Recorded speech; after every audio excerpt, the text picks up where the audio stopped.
Earlier this week, we featured a compelling interview with outspoken Afghan parliamentarian Malalia Joya, who has incurred the wrath of the government in Afghanistan for her continuing fight on behalf of women and girls in the post-Taliban world. Tonight we feature another compelling personal story of struggle against the odds, but one with an Australian connection. After almost 3 decades of bloody conflict, Afghanistan has one of the highest rates of widowhood in the world, and more than 1.5 million orphans. In a nation with no government welfare, it takes a brave woman to roll up her sleeves and dedicate her life to fixing the problem. But that's what Sydney woman Mahbooba Rawi has promised to do. For 10 years, she's travelled Australia, raising money to feed, house and support the orphans and widows of Afghanistan. Last month, she returned to her homeland after a 2-year absence, only to find life on the streets is tougher than ever. Virginia Hausiger travelled with her.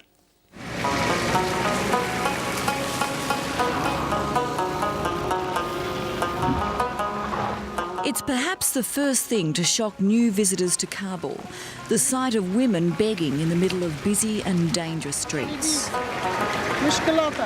why is she here? She's got 7 children and she haven't got a husband.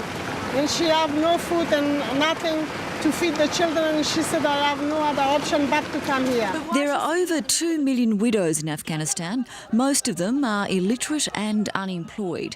Here, there's no such thing as social welfare or government handouts. One of these women has just recently given birth, but she has no milk for her baby. From all the morning, that's my income. How much is that? That's about 20 rupees. It's not enough money to buy milk or tea. She says she'll stay here begging till dark. The other one have about 8 kids and her husband died. Mahbooba Rawi is an extraordinary woman who has set herself a seemingly impossible task to help rebuild the broken and desperate lives of Afghan women left destitute by war. We have about 500 widows that we're supporting, and there's no other door for them to go. She's opened doors and built homes, not just for widows, but for Afghanistan's orphans. Mahbooba's biggest project, set on the outskirts of Kabul, boasts the proud name of Hope House. It's home to 106 of the happiest and luckiest orphans in Afghanistan. And all this is thanks to the generosity of Australians. 5 cents. Should I do this 50 cents? Yeah. Put them aside. Put all your 50 cents. Rosh, put all your 50 cents. Mahbooba's journey began 10 years ago with a small donation and a big idea.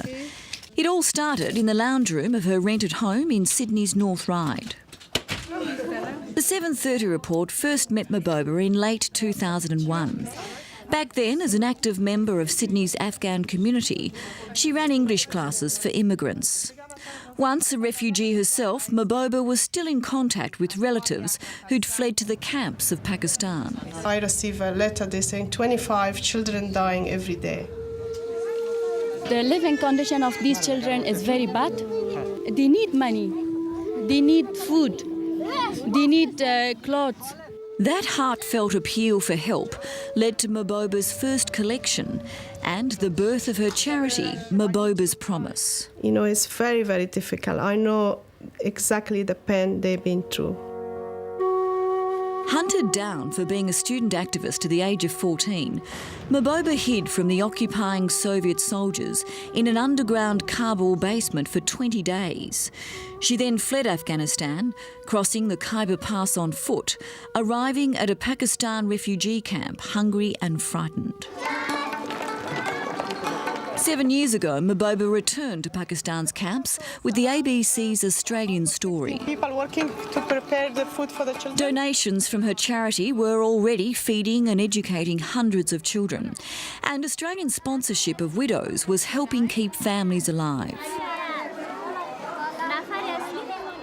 But Mahbooba's grand plan was to lay solid foundations back in Afghanistan, to build orphanages, schools, health clinics and community centres out of the war-torn rubble. Look at this. There's nothing left.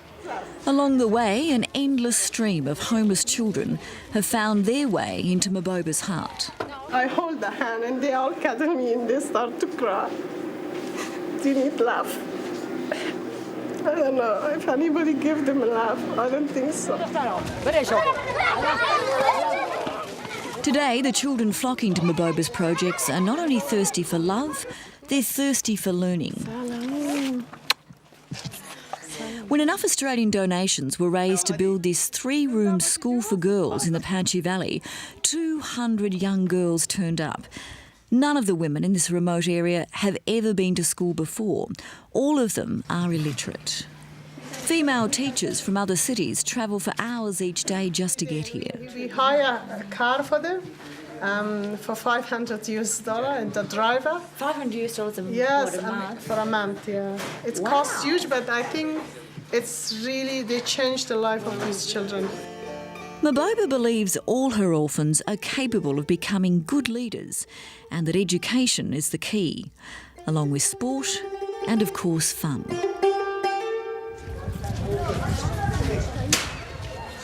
Oops. Last month, soldiers from the Australian Army came along to visit Hope House. Hello. Salam. Salam alaikum. In Aussie style, the language barrier was no barrier.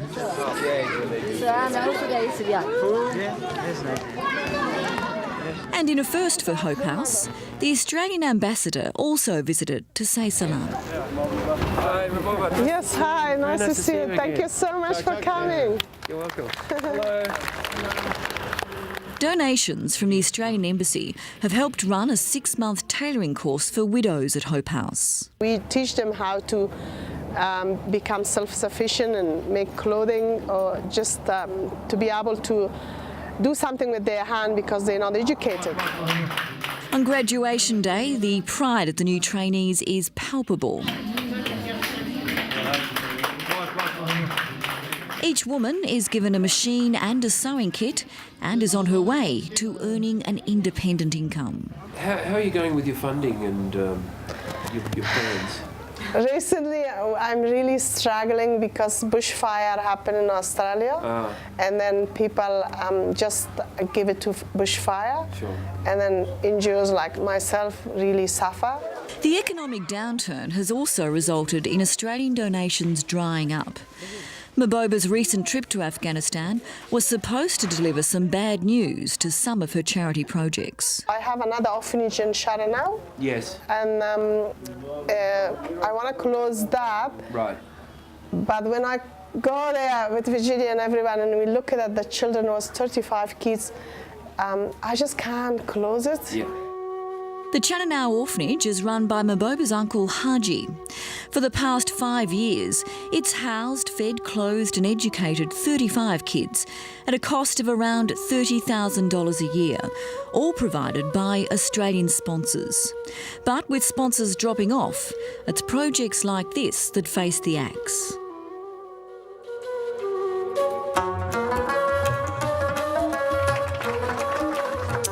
On the day Maboba opened a medical clinic at Hope House, needy widows came, sat and waited. Also, the community we live here is very poor. Most of the people who live in this area, because they could not afford to in the city, they come to this area, and there is no clinic here.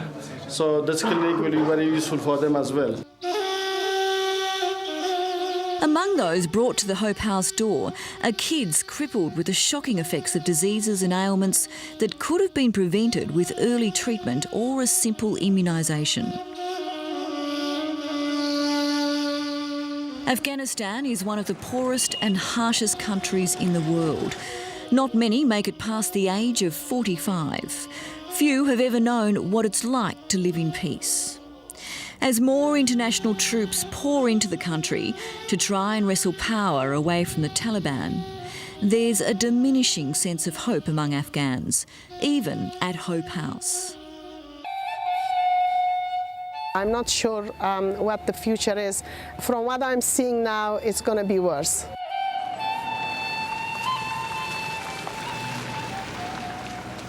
That report from Virginia Hausiger with pictures and sound by Armin Palangi.